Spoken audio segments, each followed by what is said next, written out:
Au Nigeria, enlèvement de religieux, un business juteux. Nous allons poser la question à nos invités. En France, Emmanuel Macron constate la fin de l'abondance pour les Français. En République démocratique du Congo, des ONG déplorent la surpopulation carcérale. Et puis on termine par le Togo. 5 nouveaux lieux de culte fermés pour nuisances sonores. Nos invités sont déjà là. Robert Kossigan Akwete, président de l'Alliance Jeunesse et Développement. Ashraf Oro Sama, il est homme politique du PDP, juriste de formation. Il est également assistant parlementaire. Et puis Louis Kamako, rédacteur en chef de Togo Breaking News. Chers invités, bonjour, vous allez bien. Robert Kossigan Akwete, c'est toujours un plaisir de vous avoir sur ce plateau. Bonjour Michel, bonjour à tous les téléspectateurs de Niwo TV, bonjour à tout le peuple Wachi qui sont dans l'effervescence de leur fête traditionnelle. Je crois que c'est Tchébé qui a ouvert le bal. S'en suivra Yoto et Vogan. Bonne fête à tout le peuple Wachi. Je salue aussi le corps des sapeurs-pompiers du Togo qui ont bravé les flammes de l'accident mortel qui a eu la fois dernière sur le contournement de Kégué. Et c'est ici le lieu de faire une proposition humblement au gouvernement de revoir un peu le traitement qui est réservé à ceux qui vendent de l'essence frelatée, communément appelé boulet. Est-ce qu'on ne peut pas encadrer ça et même les amener à payer des taxes pour que ce commerce puisse être régenté par l'État et le rendre gagnant-gagnant. Parce qu'aujourd'hui, le peuple togolais est habitué à l'utilisation de boulet. Personne ne peut le contredire. Et bien que pour le moment, c'est informel, il va falloir que l'État pense à les faire sortir de l'informel pour en faire du formel, les encadrer, les faire payer des taxes pour que ça n'engendre plus des morts. Parce qu'aujourd'hui, vous savez, même si on arrivait à les rendre formels, il y aura peut-être une ouverture de concurrence qui ira dans l'intérêt du plus grand nombre.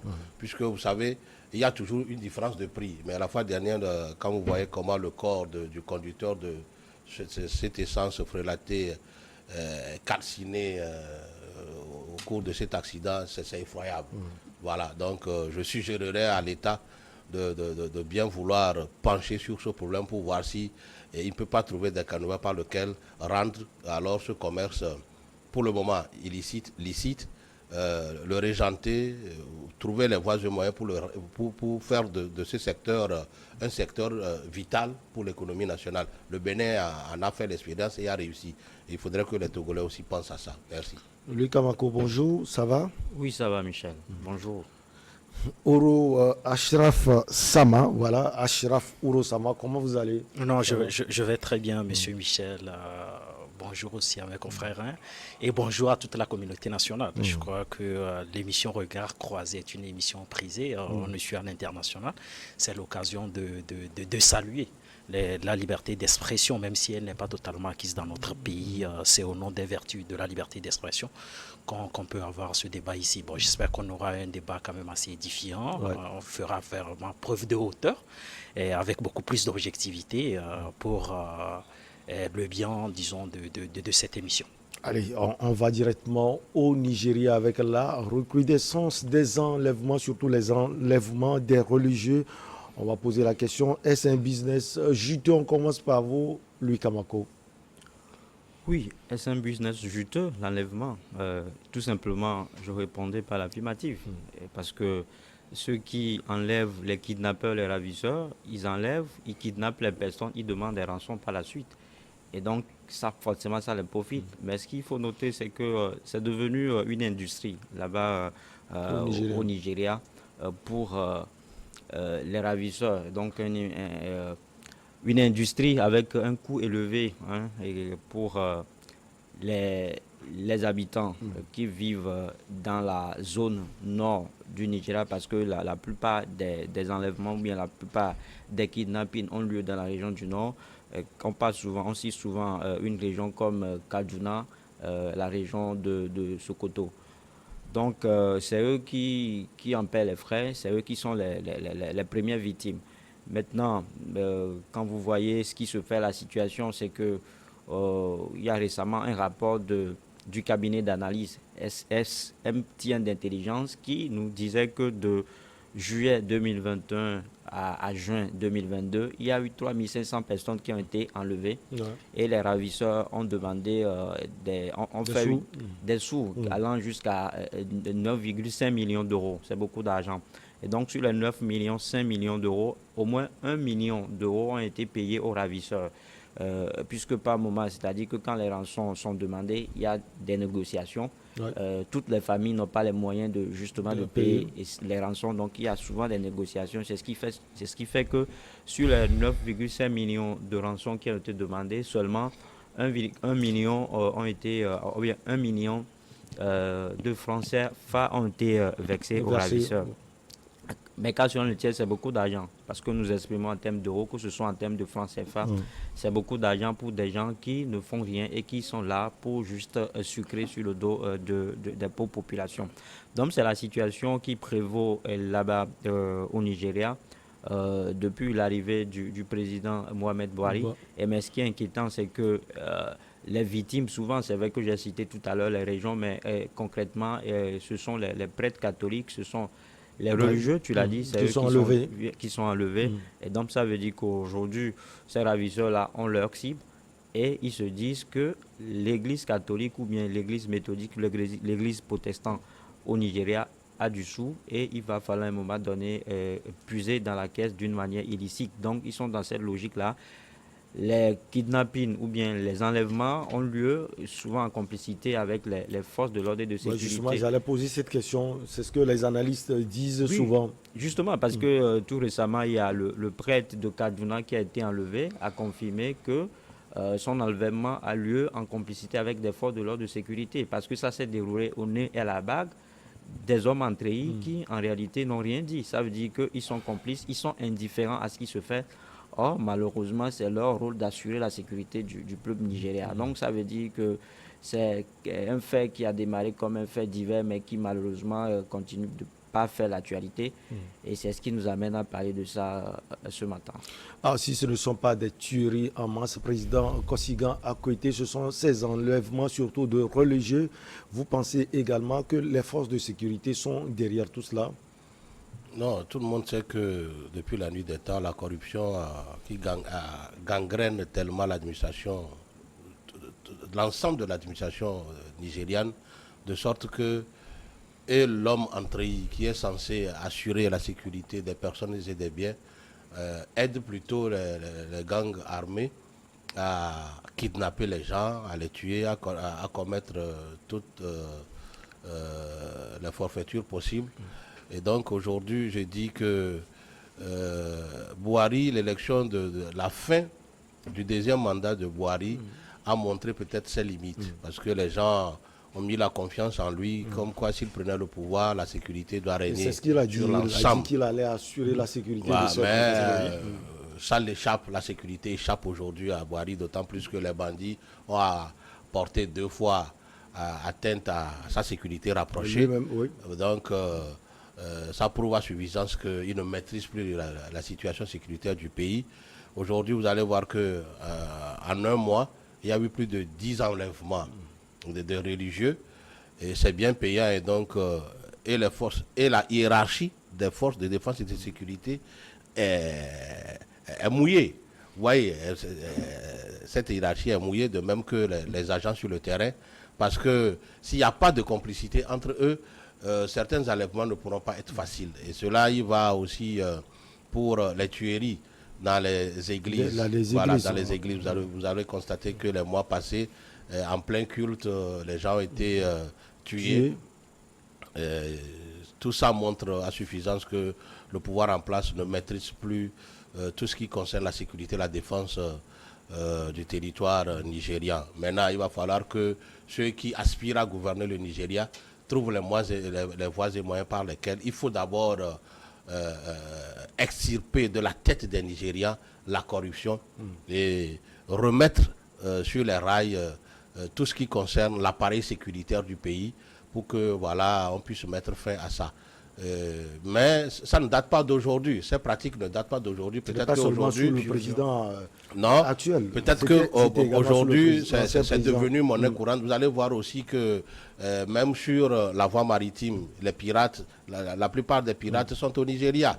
Vous allez constater que quand il y a des pirates, des opérations de pirates sur la mer, sur l'océan ici, ça vient toujours du Nigeria.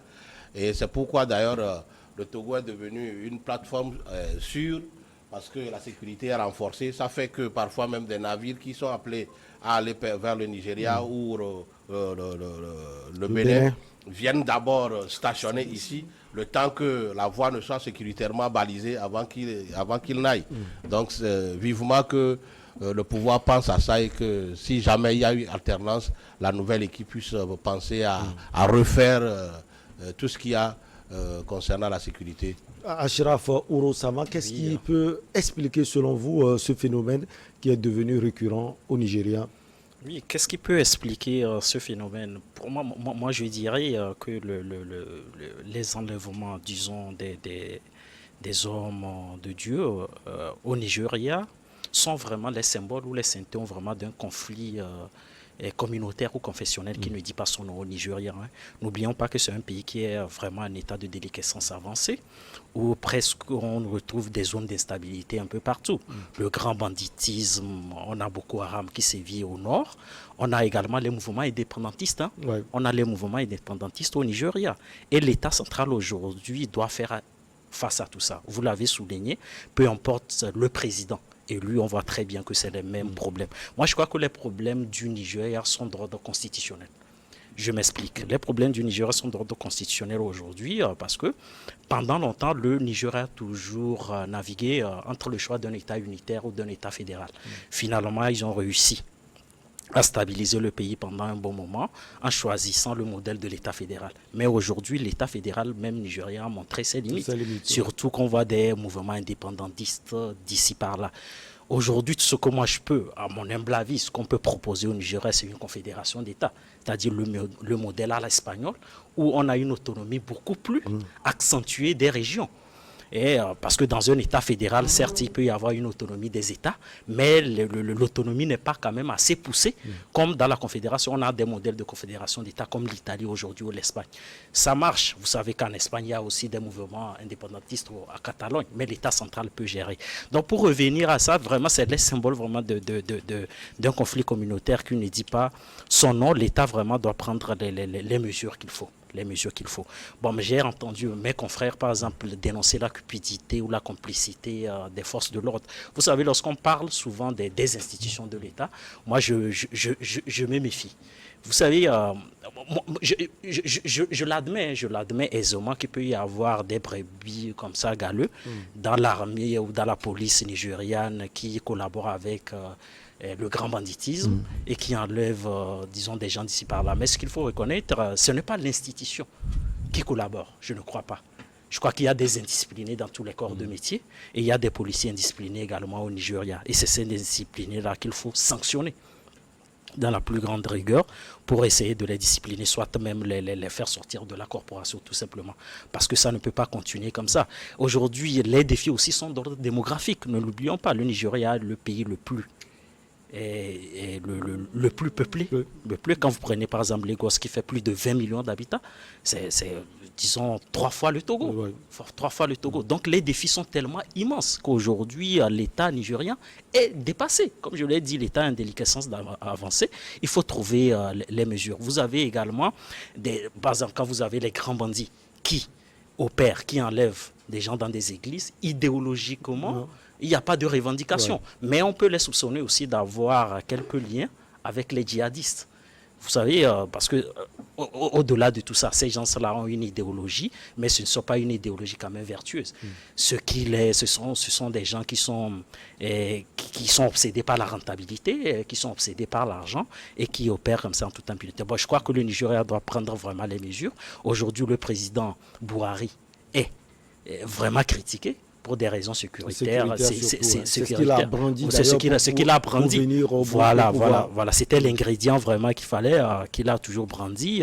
Il a réussi à gagner des élections s'il veut vraiment tenir ses promesses et quitter, disons, la magistrature suprême après ces 2 mandats, en gardant de très bons souvenirs. Je crois qu'il faut régler ces problèmes sécuritaires là au Nigeria. Alors, Lucas Mako, d'une manière générale, c'est l'Afrique qui occupe la première place. Ce n'est pas aussi surprenant, puisqu'à part le Nigeria, il y a également le Mali, le Niger, le Kenya et puis la République démocratique du Congo. Finalement, c'est un problème aussi, si on peut le dire, africain.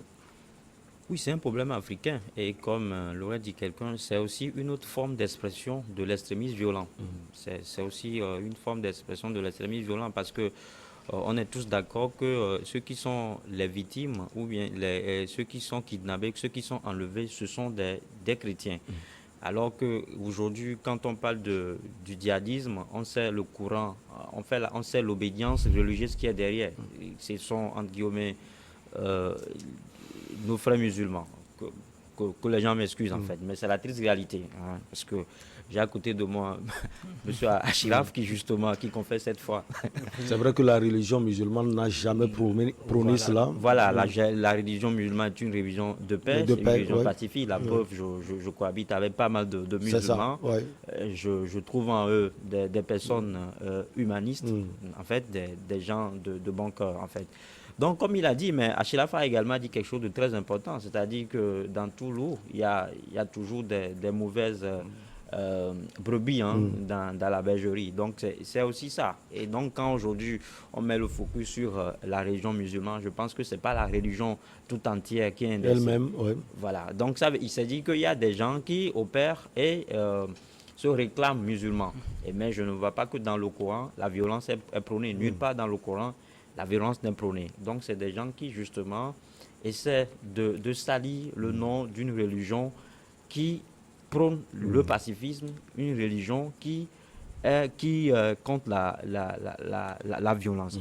Donc, comme je le dis, ce qui se passe en Afrique aussi, c'est une autre forme d'expression de l'extrémisme violent.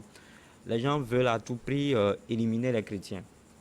On veut à tout prix éliminer les chrétiens et peut-être islamiser une partie de l'Afrique. Donc, c'est ça le plan aujourd'hui. C'est ce qui justifie en fait cette attaque massive-là dans les églises. C'est difficile d'attendre ou bien c'est difficile de voir que des mosquées ou bien une mosquée est attaquée. Est-ce que vous voyez? Souvent, ce sont les églises qui sont visées. Donc, ça veut dire que c'est aussi un autre problème aujourd'hui. Quand on parle des attaques terroristes, on doit en même temps penser à ces genres de problèmes. Et donc, c'est pour cela qu'à un moment donné, puisque le problème n'est pas seulement propice au Nigeria, le Niger, le Mali, la même chose. Déjà, ces pays sont des pays majoritairement... Disons presque tous les pays du Sahel en sont victimes.